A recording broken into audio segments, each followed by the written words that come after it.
Hola, ¿cómo están? Tenés el audio apagado.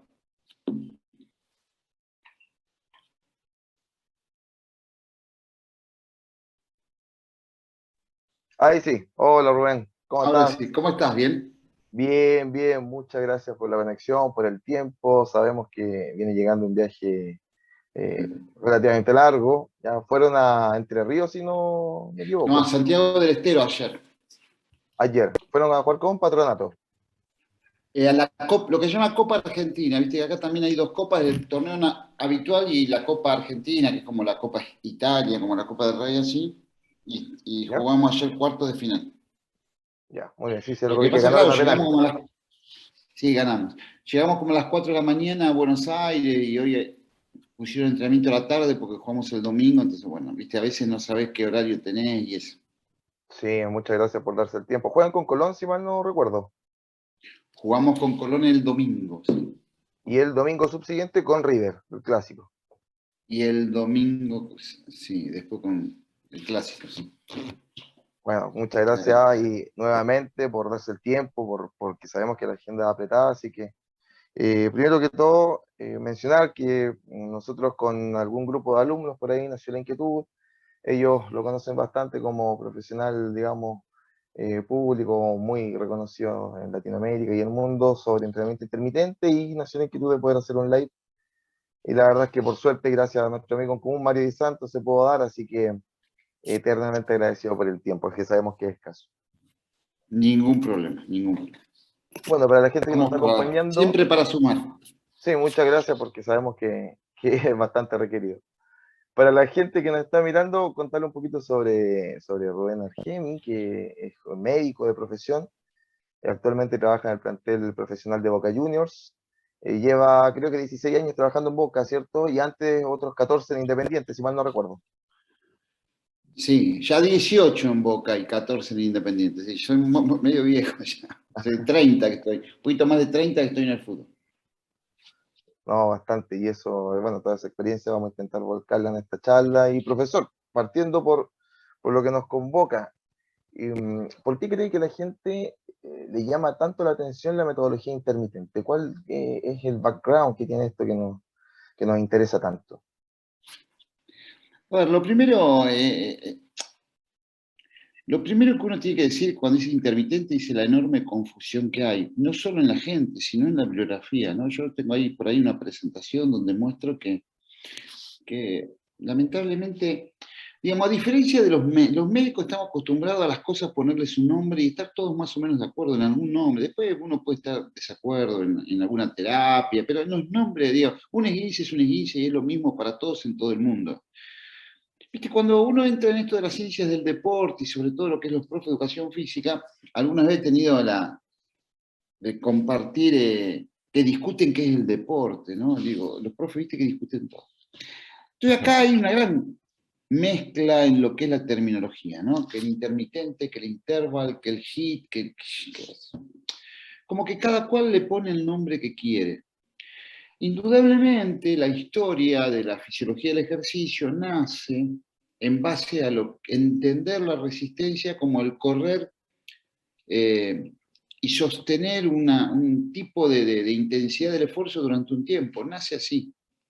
Y se entiende como que la resistencia está asociada a sostener en el tiempo un esfuerzo.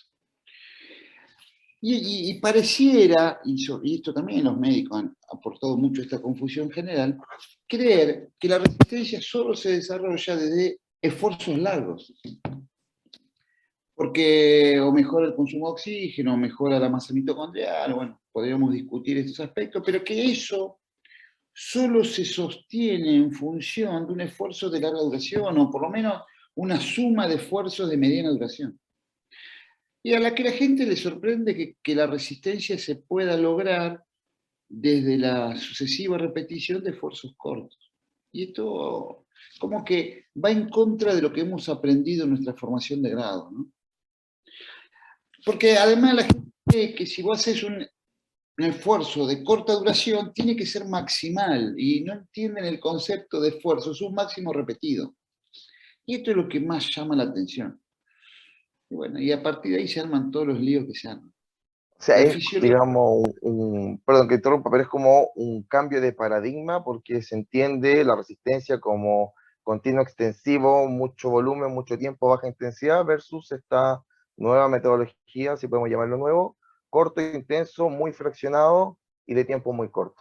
¿Sería un poco Sí, eso? pero que lo intenso, después deberíamos rediscutir qué es lo intenso, ¿no? Porque a veces se cree que lo intenso es una intensidad supramaximal del VO2 máximo, que no es lo que nosotros queremos.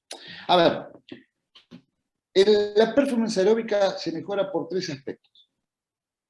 Y hay tres aspectos a mejorar, hay solo tres.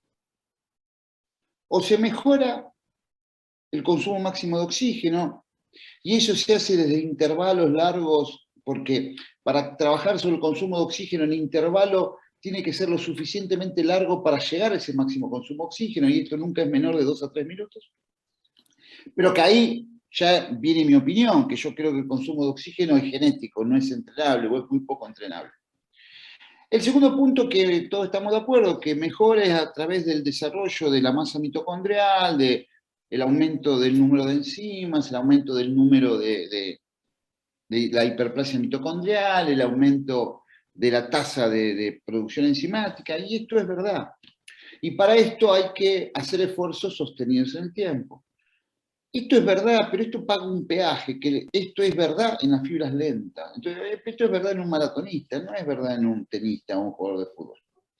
Y el tercer aspecto que mejora enormemente la performance aeróbica es lo que se llama habitualmente eficiencia biomecánica o biomecánica de la carrera, como quieras llamar.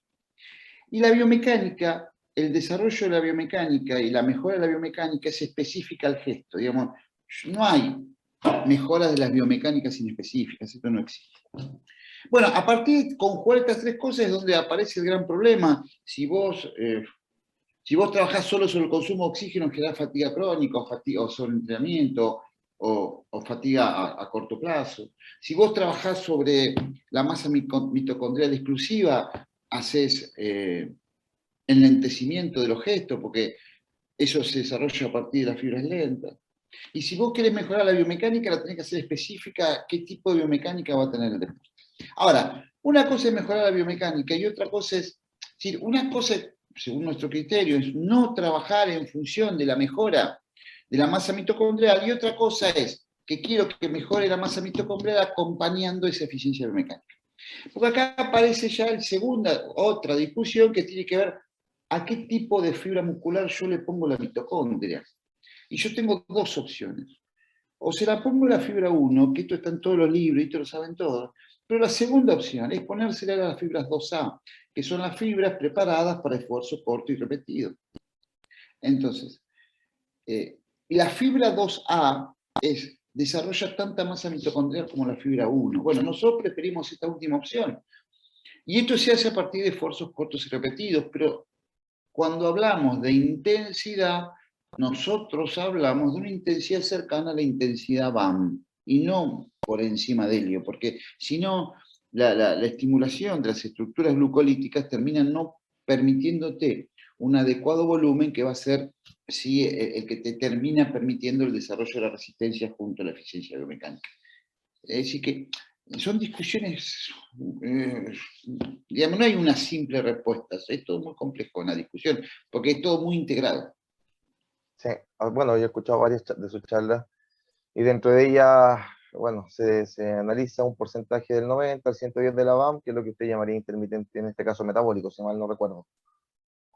Sí, exactamente, que no lo digo yo, lo dijo Irene Astral en el 59, ¿no? Yo simplemente retomo sus ideas. Porque la Claro. gente cree que fue Astran, Peroloff Astran, y en realidad los estudios no fueron de Peroloff, fueron de su mujer, de Irene. Hay uno de Astran que, No, bueno, Irma, perdón, Irma, no Irene, Irma, Irma. Siempre que hay me un, confundo. un estudio de Astran que muestra cómo sube las concentraciones de lactato en un pedaleo, creo que a 400 watts, 30 minutos, y lo hace en trabajos de 10 segundos, parando 20 segundos de pausa, digamos. Y ahí las concentraciones no eran más de 2 milimoles, versus cuando ya subía a 60 segundos, se disparaba a cercano a 7. Exactamente. Digamos, un poco la base de lo que muestra el intermitente neuromuscular, en este caso. No, a ver. Eso estamos, lo que vos acabas de definir es intermitente metabólico, Dustin, ¿no? Un trabajo. Me equivoqué yo. Metabólico quise decir, antes de pasar el neuromúsculo.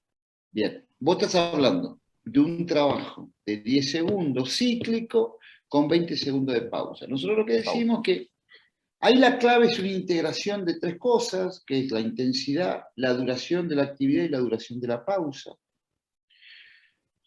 Pero además, la progresión intrasesión, digamos, el mismo esfuerzo que te puede generar mucho lactato al inicio, al final te genera mucho menos, porque es como que, digamos, yo intento explicarlo como intermitente y tarda mucho tiempo en ponerse en funcionamiento. Entonces, yo estoy terminando mi doctorado, que parezca ya estoy viejo, pero estoy terminando, y hice una revisión bibliográfica.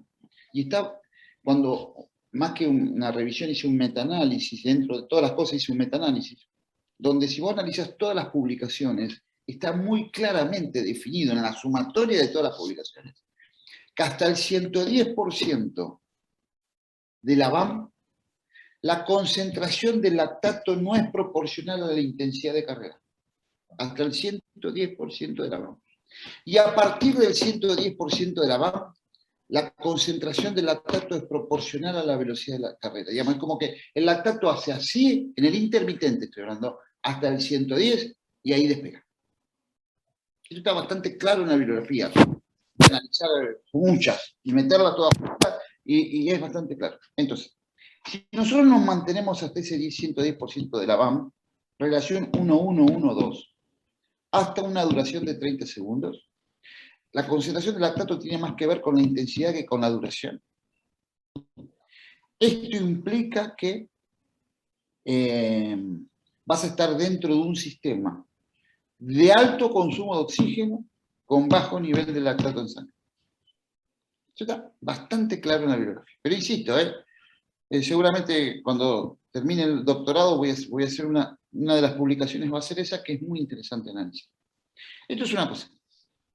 Entonces, y vos me dirás, pero che, el HIIT, bueno, yo estoy bastante molesto con la palabra HIIT, porque las últimas utilizaciones de la palabra HIIT es todo lo que sea fraccionado. Digo, ya pasamos a una locura demencial.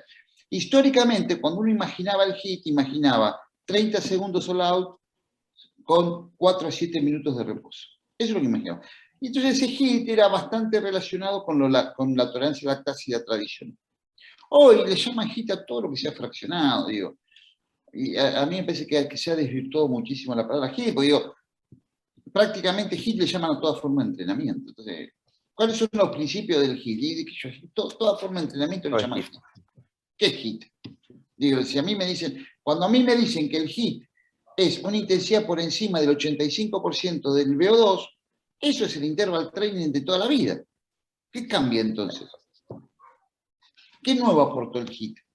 En su momento el RCA aportó algo. El HIIT yo no, la verdad que me llama mucho la atención que la gente hable de HIIT. Yo entiendo que es una palabra muy comercial. Manoseada, claro. Pero científico, yo no entiendo qué es el HIIT. Entonces, esto está muy clarito. Nosotros decimos, entendemos el intermitente como un entrenamiento aeróbico de la resistencia.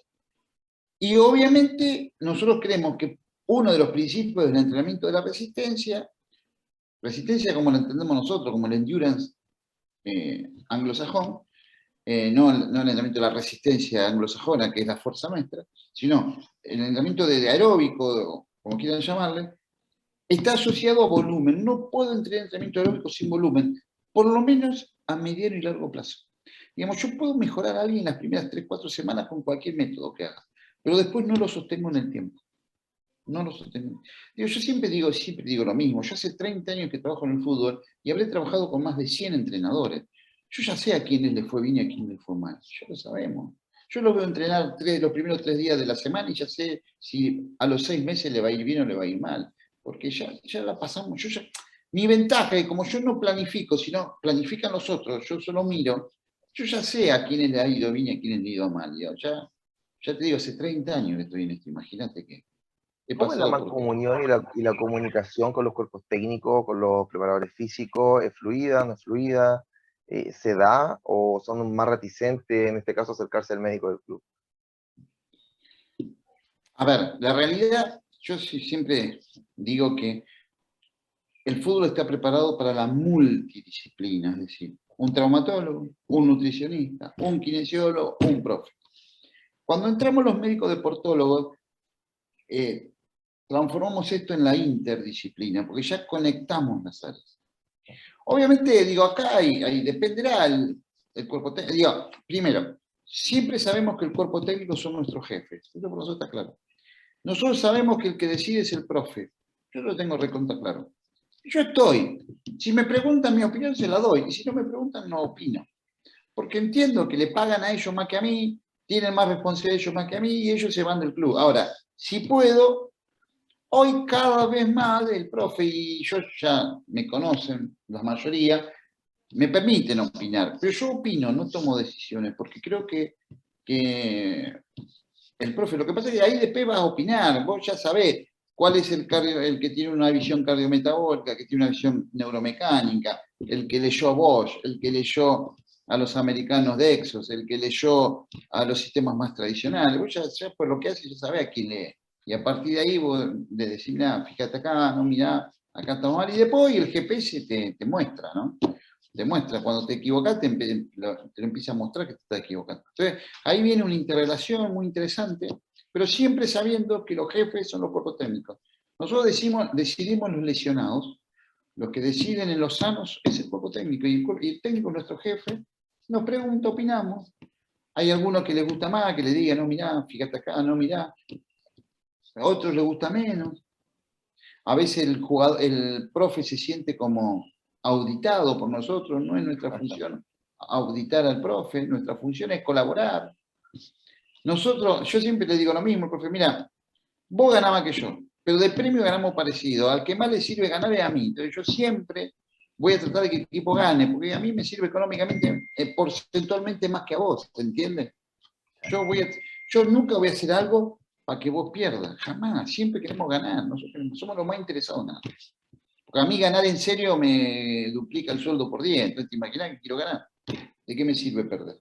Lo que pasa es que a veces, viste, ahí entran, a veces, competencia, inseguridades, egos, entra un poco ojo de todo, pero uno ya está acostumbrado a colaborar, digo yo, la verdad que. Entonces tengo en general muy buena relación, no me puedo quejar.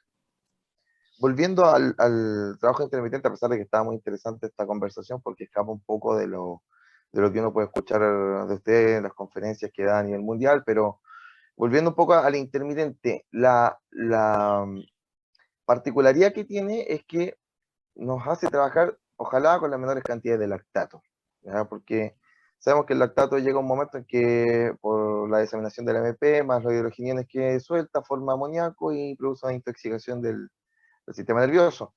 ¿Qué diferencia puede encontrar, por ejemplo, con un método fraccionado, ya sea, no sé, intervalos cortos, intervalos medios, como le llaman otros, con un intermitente metabólico, más allá de lo fisiológico? A ver, esto no está muy claro en la bibliografía, porque le ponen diferentes causas. Yo diferencio el intervalado y el intermitente básicamente en el tiempo, que son 30 segundos. Para mí intermitente, todo lo menor de 30 segundos a velocidades cercanas a la vamos. El resto de las cosas para mí son intervaladas. ¿Y frecuencia semanal? No, lo que pasa es que, por eso, pero acá viene lo importante. La fatiga está dada por el nivel y duración de la bioenergética glucolítica. A ver, siempre hay mezclas de glucolítico y no glucolítico. Pero, digamos, si vos querés analizar un deporte, un esfuerzo, después tenés que analizarlo y mirar cómo está lo glucolítico. A ver, el jugador de tenis juega 3 horas y juega todos los días. ¿Por qué? Porque no tiene variantes glucolíticas. Cuanto más glucólisis tenés en los deportes con pelota y obviamente en los esfuerzos sin pelota, más problemas tenés desde el punto de vista de la fatiga. La bioenergética de esfuerzos mayores de 30 segundos a intensidades por encima de umbral, obviamente, de máximo estrés de lactato, vos ahí tenés, es casi glucolítico puro. Intensidad por duración de ese te da tu caudal glucolítico que va a terminar dando tu nivel de fatiga residual. Entonces, los sistemas intervalados te permiten entrenar pocas veces por semana. En estos deportes raro más de una. El intermitente, como no tiene glucólisis, si no tiene glucólisis hecha en producción, digamos, a partir de los 6 minutos la glucólisis no es preponderante. La glucólisis que hay es solo la que se utiliza para reponer piruvato en función de reponer los intermediarios del ciclo de Krebs, y después no tenés glucólisis como elemento bioenergético. Entonces, podés hacerlo todos los días, no tenés fatiga. No tenés fatiga desde el punto de vista metabólico. Después tendrás que ver el análisis del esfuerzo neuromuscular que hiciste. Que es otra discusión, cuánta aceleración, cuánto frenado, cuánto excéntrico metiste en el medio, es otra discusión. Pero desde el punto de vista bioenergético no tenés fatiga y por lo tanto la frecuencia intermitente en la semana termina siendo un volumen mucho mayor que el intervalado. En la semana. No, El espectacular. intervalado, en un fútbol, raramente lo puedes hacer más de una vez por semana, porque vos lo puedes hacer el primer día, ya el tercer día ya estás preparando para el partido. Digamos. Entonces termina no siendo un caudal de volumen de trabajo semanal que para mi gusto te garantice las mejoras de rendimiento. Si el intermitente no tenés problema. Puedo hacerlo todos los días, sin problema. Hoy hay una tendencia, para mi gusto, a hacer intermitentes de bajo volumen. 3 minutos, 4 minutos, 6 minutos. Eso es hoy hay una tendencia a entrenar, a hacer muchas cosas, poquitas así. Pero bueno, si vos haces muchas cosas, pero entrenaste 1 hora y media, aunque hayas hecho 15 minutos intermitente al final, no es un problema. Todo depende de cuánto entrenes, ¿no? En una pretemporada, Rubén, bueno, yo escuché a Albert Roca y Paco Seirulo mencionar que un jugador entre una temporada y otra pierde muy pocas adaptaciones fisiológicas porque el tiempo es muy, muy poco, digamos, y las pretemporadas están enfocadas básicamente en recuperar la forma deportiva anterior y no tanto en subir los niveles de forma deportiva porque básicamente hay un techo genético. Y en esa dinámica yo he escuchado de usted también decir que, bueno, el consumo de oxígeno no se mejora, ¿ya? Porque tiene un techo genético. Y eso quizás causa mucha controversia a la gente que la escucha, porque saca la frase de contexto y dicen, yo he subido mi consumo de 52 a 53 ml y Arge me dijo que no se podía. Y lo que yo entiendo es que te dice que hay un techo genético, no es que no se pueda mejorar por X motivo, sino que está más cerca de su techo genético. ¿Es así o tiene alguna otra cosa que analizar? El tema es el siguiente, digo, cuando me dicen yo en este sujeto aumenté el consumo de oxígeno máximo, entonces la pregunta es, ¿cuál es la característica de ese sujeto?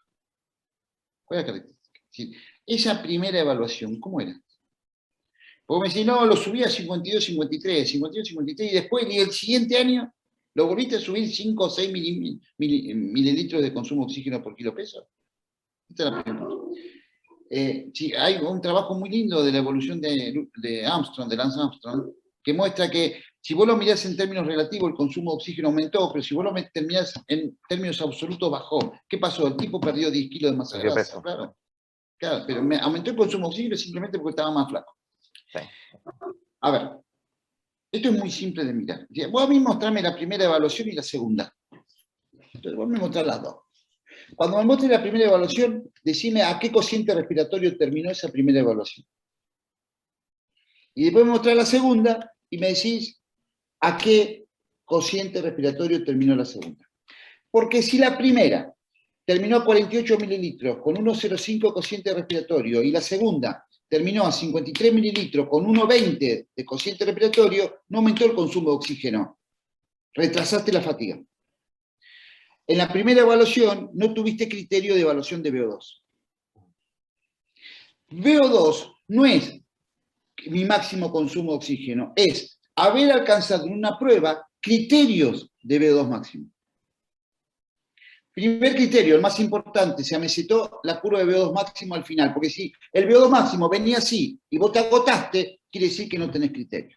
Segundo criterio, vos fijate lo que dice la bibliografía, ¿por qué te mienten? Porque te dicen, si sos sedentario, cociente respiratorio 1.1, pero si sos deportista 1.2. No, macho, si sos sedentario 1.1, porque me quedo tranquilo y algo tengo que decir, pero en realidad te fatigaste antes, porque el consumo de oxígeno se alcanza 1.2 de cociente respiratorio.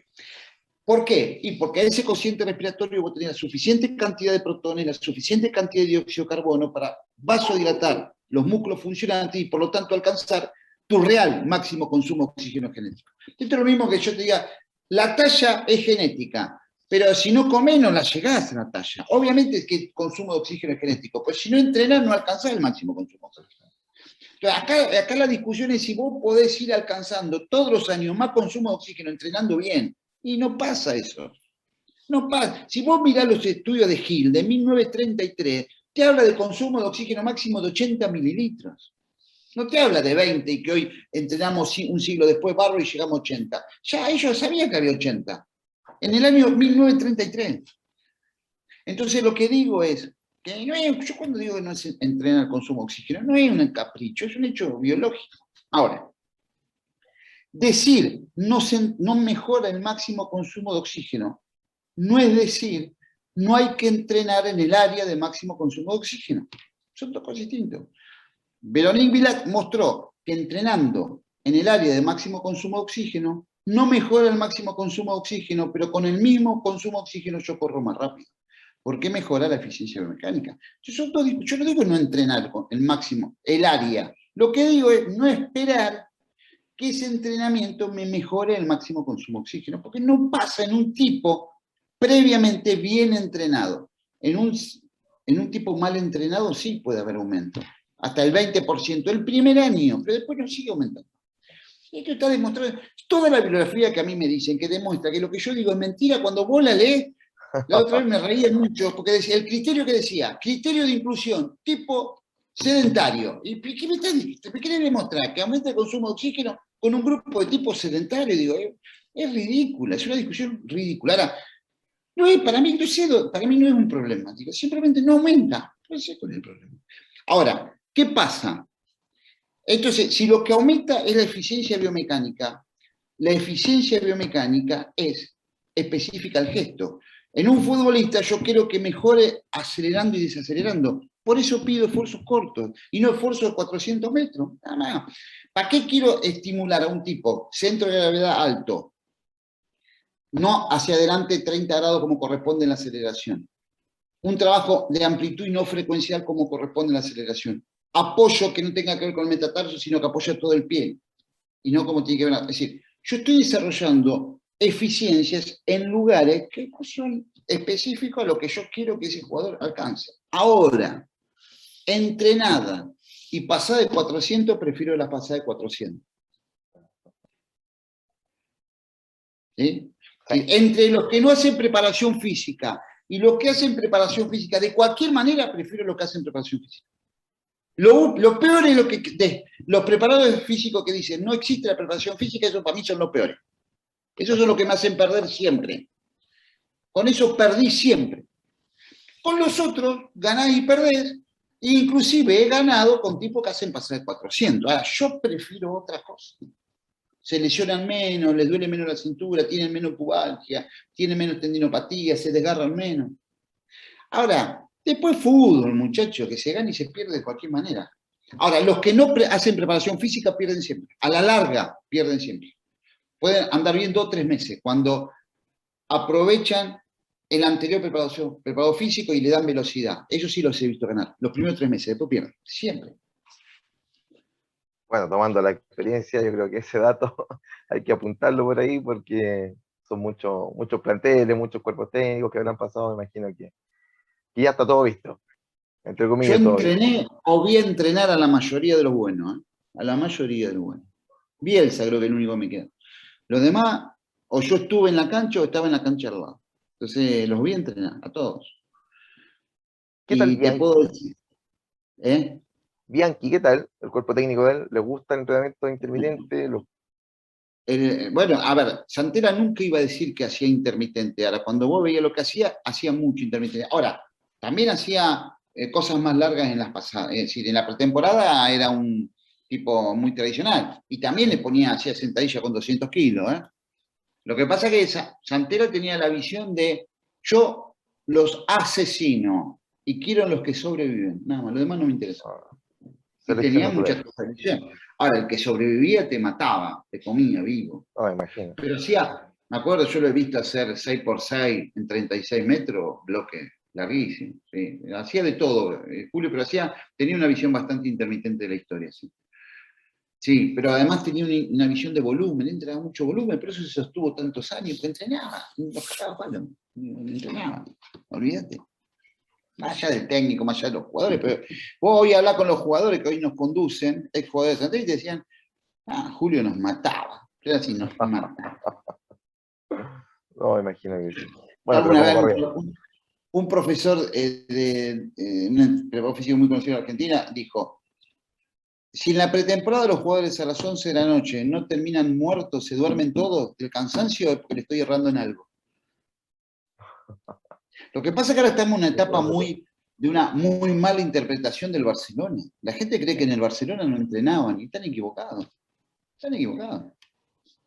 El Claro, me Barcelona pasaba un poco con los trabajos de fuerza. Mucha gente decía, no, no toman las pesas. Sí, sí las toman. El tema es que probablemente no lo muestran porque no es lo que están vendiendo en este momento. Pero claro, es tal cual lo que estás diciendo, que no van a usar las pesas. Pero sí las usan. Después hay variantes, hay formas diferentes. Lo que pasa es que yo soy un médico, ¿no? No soy pedagogo físico, pero soy un médico amante de la preparación física. Y soy amante de la fuerza, pero amante, digamos. Amante. Entonces, para mí la fuerza y la resistencia te resuelven. Después, toda la toma de decisión, está muy bien, y me parece fantástico, y la neurociencia, y todas las pelotudeces que hoy se dice, está muy bien. Pero, a ver, como dice mi amigo Mario Di Santo, no se puede prevenir lesiones si no se entrena en serio. No se le previene lesionar que no entrena. Eso es mentira. No, voy a prevenir lesiones y solo hago eso. Y es mentira, ese tipo se te rompe igual. Oh, qué interesante. Y de la mano con eso, ya para ir viendo las últimas preguntas, el intermitente neuromuscular, ¿qué relevancia toma en la periodización? ¿Cómo va de la mano con el intermitente neuromuscular? ¿Cómo podríamos programar primero el neuromuscular, después el metabólico, o al revés? ¿Cómo lo sugiere Rubén Argemi? Yo cada vez estoy simplificando más las cosas. El otro día me reía porque un paciente de acá viene y me dice que está haciendo un nuevo método. ¿Qué es el nuevo método? HIIT, me dice. HIIT. Digo, ¿qué es el HIIT? No, es la mezcla de CrossFit y funcional. Bueno, terminan todos en el mismo lugar. Todo lo que sea termina en el mismo lugar. Que es un circuito. Un circuito donde tiene diferentes objetivos. Puede ser de fuerza, de coordinación, de rapidez, de técnicas corporales, de estabilización, de lo que quieras, un circuito, donde vas a trabajar, para mi gusto, nunca más de 10 segundos, no por lo metabólico, sino por lo neuromuscular, nunca más de 10 segundos. Para nosotros el número ideal son 6. Sí. 6 segundos, por el doble o el triple de pausa en circuito, a una intensidad interesante, que puede ser desde pico de potencia. Nosotros hacemos, a mí me gusta mucho hacer la diferencia entre velocidad y rapidez. Velocidad entendiendo la traslación de la masa del cuerpo. Es decir, velocidad entendida correr para adelante. Bueno, el intermitente no se va de la mano de velocidad, nunca, velocidad máxima. Pero sí de rapidez máxima, y entendido como la movilización del segmento corporal. Sean las piernas, sean los brazos, sí máxima rapidez. Y dependerá el nivel del sujeto, podés ir combinando trabajo de fuerza con rapidez, coordinación, agilidad, estabilización, lo que vos quieras, o un bloque neuromuscular, un bloque metabólico, dependerá, lo que te sirva. Me gusta mucho un circuito inicial de zona media. A mí, personalmente, yo hablo siempre de las 4 grandes familias de ejercicio. El abdominal, que nosotros llamamos de PT, por la clara necesidad de reclutamiento transverso periné y diafragma. Las planchas, la elevación de pelvis y alguna cadena cinemática cerrada. Estas son para mí las 4 familias de ejercicios de la entrada en calor. Y después, bueno, puede haber minuscircuito, maxicircuito, circuito de 4 repeticiones y hacer 3 circuitos diferentes, hacer uno de 10, de 4 repeticiones, de 4 ejercicios. Bueno, eso depende de cómo lo armes. A veces hace mini circuitos que se van rotando, o un único circuito, lo como lo quieras. Pero desde trabajo bien hecho, a buena velocidad, se puede ir intercalando fuerza, velocidad, fuerza, rapidez, coordinación, se puede ir intercalando, eso dependerá del profe. Se puede meter algún ejercicio técnico en el medio, siempre intentando que cada ejercicio te mejore algo. Digo, a veces yo veo que ponen un ejercicio de glúteo medio seguido por un ejercicio flexor de cadera. A ver, ¿cuál es el problema de tu comunidad? Es decir, si yo pienso al futbolista que en general es un flexo, yo lo que quiero es sacarlo de su flexión, que es donde juega. Lo quiero llevar al extensor de cadera. Entonces, ¿viste? A veces yo digo, yo veo en los circuitos un concepto, ¿no?, que también estoy escribiendo sobre el tema, que es la variabilidad. Hay variabilidad útil y variabilidad boba. La variabilidad no tiene que ser un objetivo, sino una herramienta. ¿Por qué? Porque la velocidad gestual está relacionada al automatismo. Si yo todo el tiempo le cambio lo que hace y le hago nuevas cosas, nunca le voy a permitir la repetición suficiente para automatizar y de esa manera generar velocidad. Yo cuando veo que un profe hace todos los días algo distinto, yo a eso le llamo variabilidad boba. O sea, no lograría, digamos, sí, se está escuchando, Rubén, no lograría, Eso digamos, asimilar el gesto. Claro, ¿por qué? Y yo un día te digo, ahora tirá la pelota para allá, y después digo, no, ahora la que haces saltar. Y vos todo el tiempo tenés que concientizar el movimiento cuando lo automatizás y lo haces rápido. Entonces, ¿la variabilidad qué es? Una herramienta que me permite sostener alta intensidad. Che, qué bien trabaja este profe, todos los días hace cosas distintas. Y eso a mí no me gusta. ¿Por qué? Porque siempre veo que es todo muy lento. Después una cosa es, un mismo ejercicio ir complejizándolo para que cada vez sea más difícil, sí, pero siempre desde la especificidad de la velocidad a la cual yo quiero que lo haga. ¿Se entiende la diferencia? Sí, perfecto. Perfecto. Entonces no es mirar ejercicio en YouTube para decir, oh, qué creativo es el profe. No, boludo, eso no es hay que entrenar a la gente, no divertirla. A ver, si el entrenamiento es divertido, mucho mejor. Pero el entrenamiento debe ser con un objetivo siempre. Cada cosa que yo hago porque quiero mejorar algo, si no hago esto y son ejercicios, eso no es entrenar. A un deportista de élite estoy hablando. Después en el gimnasio tuyo. Entonces es muy importante entender, para mí, esa diferencia entre variabilidad útil y variabilidad boba. Sí, variabilidad objetivo contra variabilidad herramienta. Para mí es clave. No, perfecto. Y en cuanto a la calidad de movimiento y la cantidad de repeticiones, bueno, hemos escuchado muchas conferencias suyas que no más de 6 o 8 repeticiones, porque después pasa este fenómeno de intoxicación por diseminación de la MP, etc. A ver. Todos los estudios. Yo sé que en esto Chile tiene un gran problema, porque he hecho evaluación en Chile y lo he visto. A ver. Primero, más allá de vadillo, la potencia que yo genero en un ejercicio es la multiplicación de la carga por la velocidad. Por lo tanto, para que una carga tenga su mejor beneficio sobre mi persona, tengo que desarrollarla a la máxima velocidad posible. Si no, me voy al área de la fuerza-resistencia. Y si me voy al área de la fuerza-resistencia, pierdo los patrones de reclutamiento que yo quiero alcanzar. Si yo un ejercicio lo hago a la máxima velocidad que puedo para ese ejercicio, independientemente que sea mucha velocidad en la fuerza explosiva o fuerza rápida, velocidad intermedia en la fuerza potencia y velocidad baja en la fuerza máxima, si yo todos los ejercicios que hago los hago a la máxima velocidad que la carga me lo permite realizar, ese ejercicio me va a dar su máxima expresión de potencia, que en términos de aporte neurofisiológico es su máximo nivel de reclutamiento de fibras rápidas. Dependerá la carga, si son fibras 2A, 2B o las 3 inclusive, como es la fuerza máxima.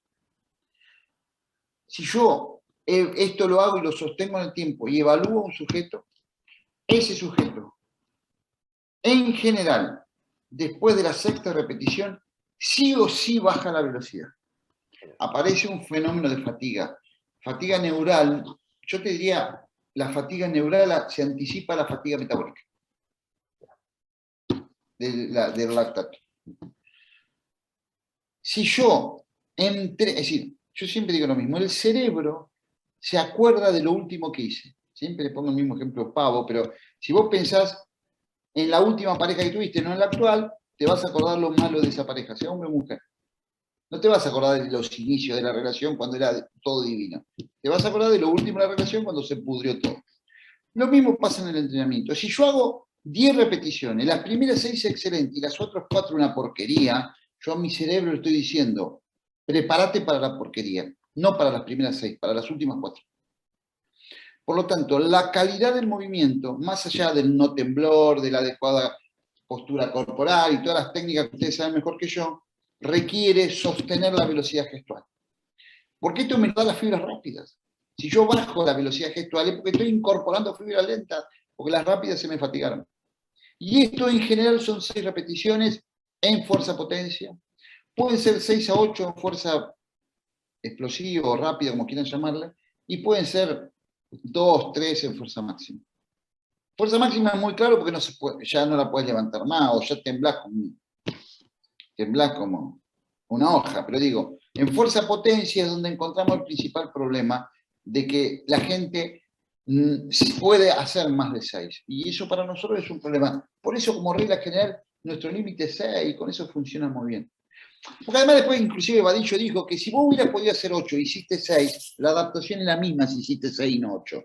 No tenés que llegar a la última repetición útil para que la adaptación sea igual.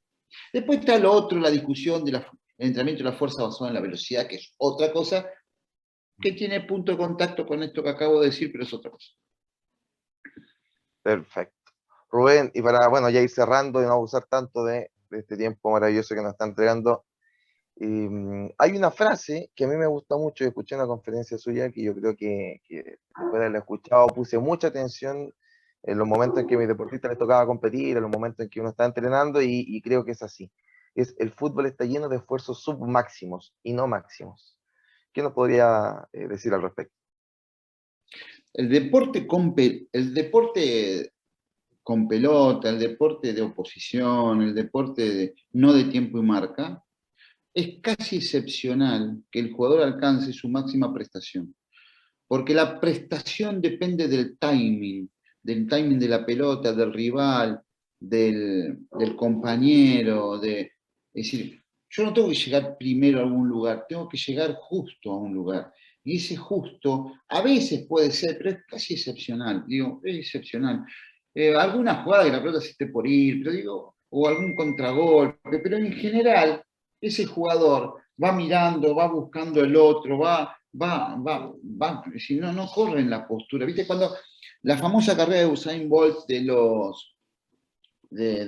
récord mundial, muchos dicen podría haber corrido en 0,20 más rápido porque miró 2 veces para atrás. Y eso le hizo perder velocidad. Esto es lo que pasa en el fútbol, pero si vos no mirás para los costados es porque no sabes jugar al fútbol. Entonces, digamos, por eso creo que es el gran cambio de la fisiología del ejercicio, que es la necesidad de la repetición sistemática de esfuerzos de altísima calidad, de alta intensidad en el tiempo, pero no máximos. Y eso nos ha cambiado un poco la visión que tenemos de la fisiología de forma muy importante. Hoy, a partir del análisis de la aceleración, sabemos que los esfuerzos son más intensos que creíamos, porque no se alcanza alta intensidad de velocidad de carrera, pero sí alta intensidad de aceleración. La aceleración es mucho más importante que la carrera, que la velocidad. Y cuando nosotros a veces no entendíamos el por qué la gente se fatiga por la cantidad de veces que acelera y que frena, y no por la velocidad que alcanza. Yo creo que todavía hay una sobreestimación de la alta intensidad en el fútbol. Digo, hoy dicen, no, corrió 500 metros de alta intensidad, eso no es nada. El problema no es ese, el problema es que aceleró 1200 veces. Este es el problema. Pero hay esa tendencia a pensar, yo a veces me enojo mucho con el GPS, porque por ejemplo solo quieren valorar las aceleraciones por encima de 2 metros por segundo cuadrado. Esto es demasiado alto, demasiado alto. Claro, hoy ¿cuánto aceleró? 50 veces. No, flaco, pero el tipo se cansa por las 500 que hace entre 1 y 2 segundos y 1 y 2 segundos, no la de más de 2 segundos, es un error. Bueno, pero estamos en una plena discusión, yo creo que es como que políticamente correcto decir, no, la alta intensidad define los partidos, qué sé yo. Yo no creo que yo creo que los partidos son yo digo mi postura en esto, ¿no? No sé si hay muchos futboleros ahí. Si yo moderada intensidad, cosa que me permita todo el tiempo, o estar pegado a la marca, o estar separado de la marca mía, yo la alta intensidad la uso para el último instante. En vez de si yo corro en moderada intensidad, tengo siempre los espacios a mi disposición. Entonces, a mí me parece esa tendencia de pensar que 400, 500 metros de intensidad me cambian un partido es un error. Yo creo que lo que me cambia en los partidos son los 5.000 o 6.000 de moderada intensidad. Esta es mi visión de esta historia. Muy bien, Rubén. Bueno, muchas gracias primero que todo por el tiempo, Pero todo a amplia discutir, discusión. ¿eh? Yo les digo lo que yo pienso, ¿eh? Pero podemos No, discutir pero lo es que que, quieran. Pero yo digo lo que sí, yo por pienso. supuesto, pero es que este live estaba orientado básicamente para resolver muchas dudas, muchas inquietudes que, bueno, me hicieron llegar algunos alumnos y otros colegas, y en la medida que fueron viendo que este live venía acercándose a la fecha, bueno, muchos colegas también y profesionales del fútbol quisieron estar presentes, así que, bueno, nuevamente dar las gracias por eso. Y su opinión acá es muy respetada, muy considerada, sobre todo estando en un club como Boca, que es un club que trasciende mucho. Ayer vi, por ejemplo, la recepción que tuvieron allá en Patronato, Sí. el video del buffet fue fenomenal. Así que Bien. nada, Rubén, solamente agradecer el tiempo y muchas gracias por la aclaración, por los conceptos entregados y sobre todo por el tiempo dedicado. Gente, un enorme placer como siempre y a disposición para lo que necesiten. Bueno, muchas gracias y muchas gracias a toda la gente que siguió la conexión. Hasta pronto, Rubén. Chau, chau, gracias. Chau, hasta Chao, chao, luego. hasta luego.